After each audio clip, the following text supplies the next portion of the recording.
Maybe my story will seem banal to someone, but I still want to share it with you and give some useful advice. Remember, before getting into a relationship, you need to know everything about the person you want to spend your life with.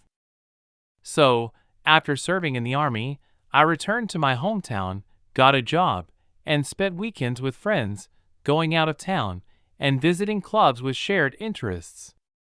In general, everything was like most guys my age, except I didn't have a girlfriend. One day, my friend and I went to a bar to have a beer, and I saw her. I couldn't take my eyes off the slender, pretty waitress who was quickly moving around the room. Noticing my interested look, my friend got excited and said, "Want me to introduce you?" Without waiting for my answer, he called out to her, "Melanie, hi. Can you come here for a minute?" The girl smiled and approached us, and my friend introduced us. "This is Justin, a great guy, highly recommended." That's how we met. I immediately liked her. She had everything I wanted to see in my chosen one. She was 5 years older than me, but that wasn't an obstacle in our relationship. Drunk with emotions, I felt like I was flying on the wings of love. We dated for about a year and soon moved in together. Melanie was living with her mother and her 3-year-old son at the time. With my arrival, her mother understandingly moved to her sister's place to not interfere with the creation of a new family. We lived in peace and harmony for 5 years.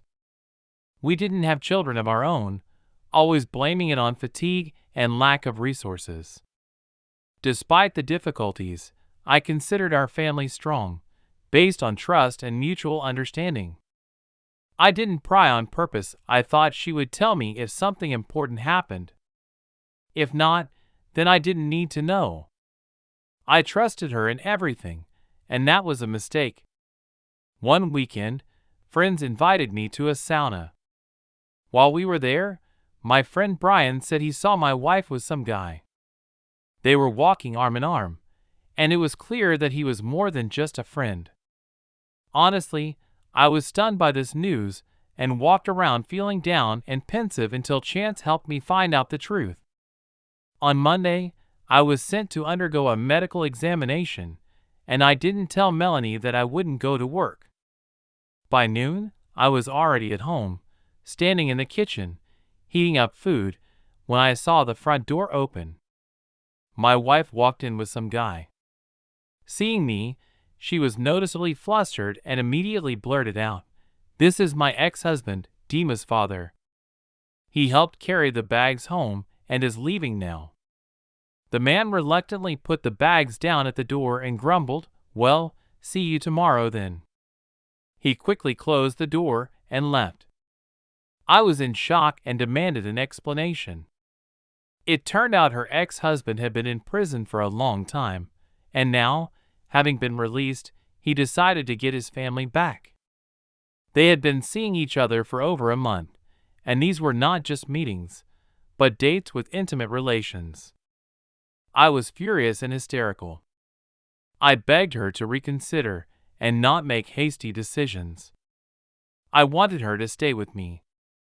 Her mother also fueled the fire, saying, "They have a child together, and what kind of father are you? And they still love each other." I was indignant. What about my feelings? Who was I to them? A toy to play with and then throw away. It was cruel. We broke up, and I was very hurt. Now I realized that I had been living in deception all this time. She didn't love me. She just started a relationship out of loneliness.